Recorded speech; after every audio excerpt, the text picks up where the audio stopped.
In 1996, Nintendo released the Nintendo 64 after great anticipation. Gamers from around the world lined up to purchase the latest Nintendo hardware. But at Nintendo headquarters, planning and ideas for their next home console was already underway. Development for the system began as early as 1997 for what would eventually be known as the Gamecube. This is the story of the Nintendo Gamecube, and in this episode we'll be taking a look at the history of the system before it became the Gamecube, back when it was known simply as Dolphin. Dolphin was meant to be the most powerful system ever created. At least, that was Nintendo's goal. The Nintendo 64 was much more powerful than both the PlayStation 1 and Sega Saturn, its only real competition in the market. Nintendo had hoped to continue their success in that regard, while also shoring up support to avert the failures of the Nintendo 64. Despite its extra horsepower, the Nintendo 64 was outsold by the PlayStation 1 by a margin of 3-1, and continued Nintendo's shrinking footprint in the console market in regions outside of North America. To create the most powerful game console ever made, you would need the most powerful 3D graphics card. Nintendo had originally entered talks with Silicon Graphics, the same people behind the Nintendo 64 chip. Silicon Graphics, however, would experience some inner turmoil within the company. Nintendo shopped around for a manufacturer before settling on ArtX, a startup founded by former Silicon Graphics employees. And to create the CPU, Nintendo would reach out to IBM. A powerful home console was important to Nintendo, as they wanted to make sure the GameCube could outperform the PlayStation 2. Nintendo would also make the system easier to develop for, as the Nintendo 64 was notoriously difficult to create games for. Nintendo president Hiroshi Yamauchi was very ambitious in launching the system before or around the same time as Sony. Plans were put into place to launch the system as early as the fall of 1999, with the goal being to launch the system before holiday 2000. Nintendo believed that the constant delays of the Nintendo 64 had given Sony the opportunity to outsell them. They were adamant about getting the system out as quickly as possible. Nintendo's first mention of their next-generation home console came at E3 1999. Nintendo of America chairman Howard Lincoln would reveal to the world just enough info to whet fans' appetites. Their next system was known under the code name Dolphin. It would be more powerful and cheaper than the PlayStation 2. And, more importantly, it would not run on ROM-based cartridges. Fans cheered. Lincoln, however, wouldn't mention what the system would use to play its games. In May of 1999, it was reported that 4 development studios had received development kits for Dolphin. Nintendo's EAD Studio, Nintendo of America's NST Studio, second-party developer Rare, and the relatively unknown Retro Studios were all at work creating software for the system. Unfortunately, Nintendo had a hard time creating enough development kits. To make matters worse, third parties were generally the last to receive these development kits. By the time of the Game Developers Conference in 2000, most developers were hard at work making PlayStation 2 and Xbox games. Few had Dolphin games in development. This was in part due to the lack of development kits. Nintendo suggested that developers make their games with the specs of the highest-end PCs in mind. Third-party developers were not amused. Company spokesman Hiroshi Imanishi would make matters worse in an interview with Next Gen magazine in December of 2000. He said, "We are not approaching third parties and asking them to develop software for Nintendo. If they would like to make GameCube software, it's fine, but we will never demand them to make games for GameCube." Nintendo's mindset was always to beef up their own system's library and then have third parties come once they'd sold enough units.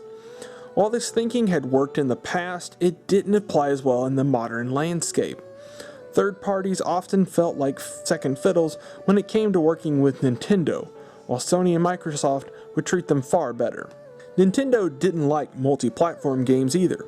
They claimed that it diminished the value of game systems when they all had the same games. They were more interested in having quality exclusives than yet another version of a third-party title. This, Nintendo claimed, was what made them and their products different. They emphasized quality over quantity, and in a lot of ways, it's a respectable approach. Business-wise, however, it only hurt them, as third parties left to form closer relationships with other console manufacturers. Nintendo began hyping up Dolphin as soon as it was announced, but gave few details on the system itself. Nintendo claimed it was holding information due to the revisions the company was constantly making. Developers and publishers were unimpressed.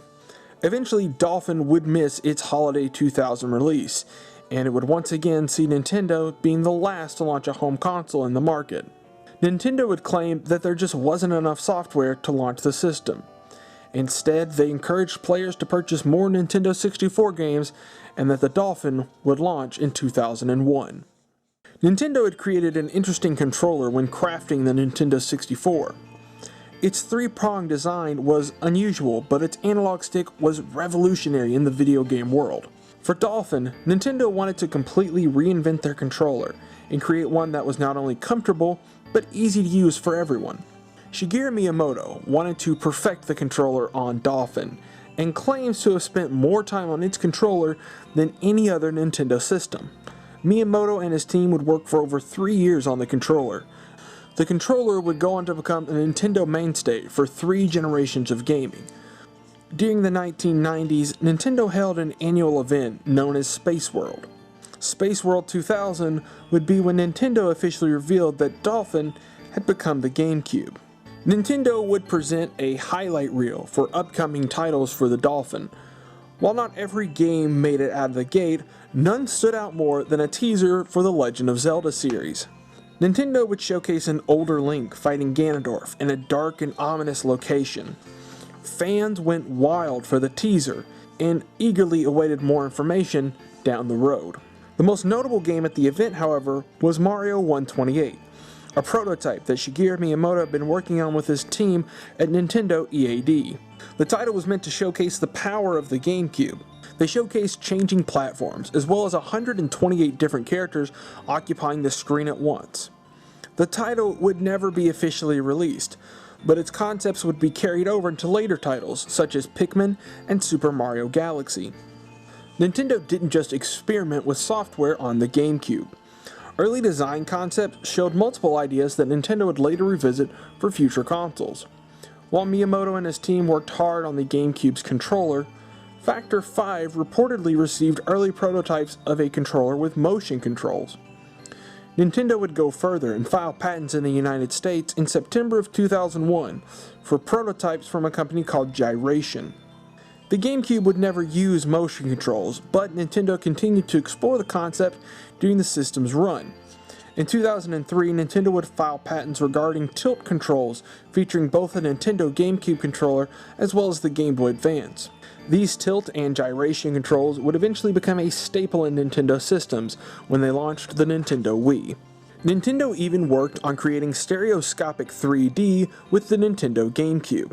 In 2010, then Nintendo President Satoru Iwata stated, "GameCube is secretly designed to load graphical circuits, which display graphics from right and left eyes respectively, for a future possibility of realizing 3D gaming experience." Nintendo would abandon the concept on the GameCube, but would revitalize it with their successful Nintendo 3DS line in 2011, after the success of 3D blockbuster films. There could be even more secrets to the GameCube's development that we still don't know about. After all, we didn't find out about the GameCube's 3D capabilities until years after it was discontinued. Since the GameCube was delayed into 2001, Nintendo would once again be behind Sony. The Nintendo 64 was tasked with holding fans over in the meantime. Due to the GameCube and the Game Boy Advance, Nintendo's latest handheld console, software was stretched thin across all Nintendo platforms. Nintendo would only release a handful of Nintendo 64 games in 2001. The last Nintendo 64 title developed by Nintendo would be Mario Party 3, when it released in May of 2001 in North America, over 6 months before the Nintendo GameCube launched. At E3 2001, Nintendo dedicated their press conference entirely to the Nintendo GameCube, revealing the launch date, launch price, and the software hitting the system on day 1. The GameCube would first launch in Japan in September. The United States would see the system on November 5th, with the rest of the world receiving it in 2002. The Nintendo GameCube was priced at $199.99, $100 less than both the PlayStation 2 and the Xbox. Nintendo's launch lineup would include a handful of third-party titles, and impressive exclusives for the system. However, one major icon was missing. Mario, the mascot of Nintendo, would not have a new title available on the system when it launched. In his place would be his brother, Luigi, in his first solo outing, Luigi's Mansion. With roughly 6 months between E3 and the launch of the GameCube, there was one final event to hype the system up: Space World 2001. It was the perfect opportunity to showcase to the world what the future of Nintendo's latest system would have. While Mario would be missing the launch of the GameCube, a brand new Super Mario title was revealed: Super Mario Sunshine. Alongside it, the next chapter in the Legend of Zelda series would be shown. Critical first impressions for both titles would be strong, but Zelda fans were not happy with the new art style the series was taking. A year after the now famous tech demo for Zelda, this new title featured cel-shaded graphics in a lighter tone. It would hurt Nintendo's image and further solidify the kiddie concept. The GameCube was originally slated to come out on November 5th, but it would be delayed briefly in North America to November 18th. Nintendo said that this was to increase the total number of available units. Unfortunately, this would put the GameCube's launch 3 days behind the Xbox, making Nintendo the last one to the party once again. Thank you for watching this video. This is part 2 of a multi-part series about the story of the Nintendo GameCube. In the next video, we'll cover the launch of the GameCube. Be sure to subscribe to catch the next video and share it on your favorite social media platforms so I can continue to create this series.